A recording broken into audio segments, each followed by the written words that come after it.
بسم اللہ الرحمن الرحیم۔ السلام علیکم معزز ناظرین، میں ہوں علی امجد۔ ویلکم ٹو انفو ایٹ علی۔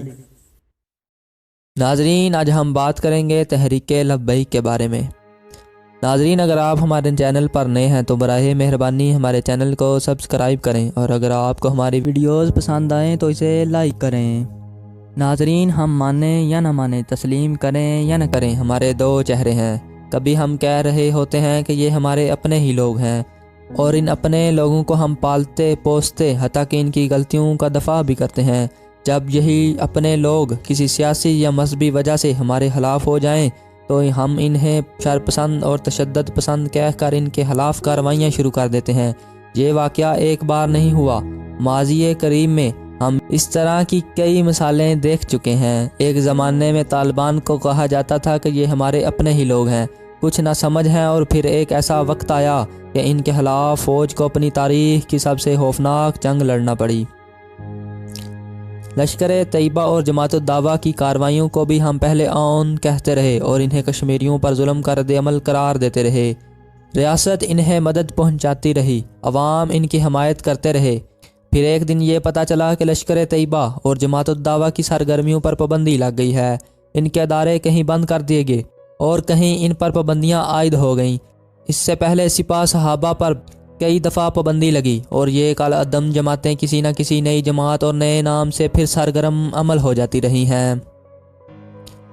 یہی حال کالعدم تحریک لبیک کا ہے۔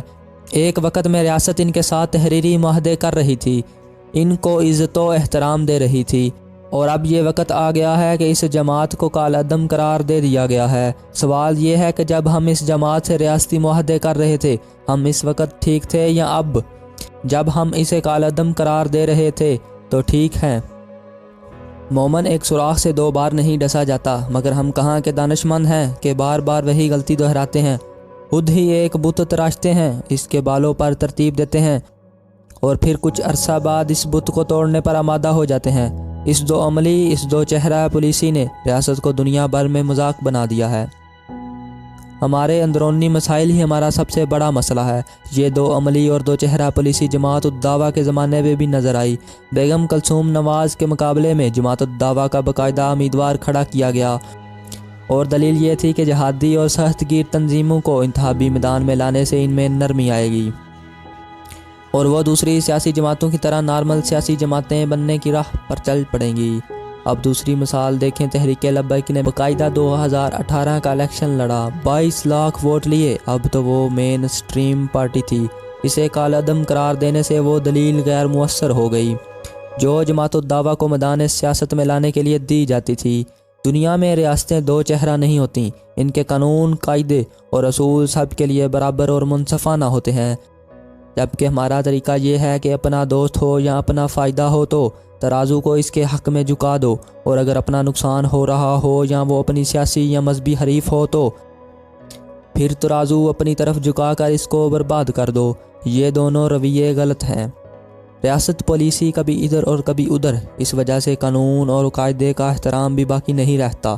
ذہانت کے اعتبار سے ہم دنیا میں کسی سے کم نہیں۔ ہمارے لوگ دنیا میں جہاں بھی گئے ہیں، انہوں نے اپنی عقل کا بہترین استعمال کر کے باقی دنیا سے بہتر مقابلہ کیا ہے۔ ہمارے ڈاکٹر اور انجینئر دنیا بھر میں بہترین سمجھے جاتے ہیں۔ اسی طرح ہماری فوج اور ہمارے انٹیلیجنس ادارے بھی دنیا کے ٹاپ موسٹ اداروں میں شمار کیے جاتے ہیں۔ بظاہر ایسی ریاست کو دنیا بھر میں ٹاپ موسٹ ہونا چاہیے، مگر ایسا نہیں ہے۔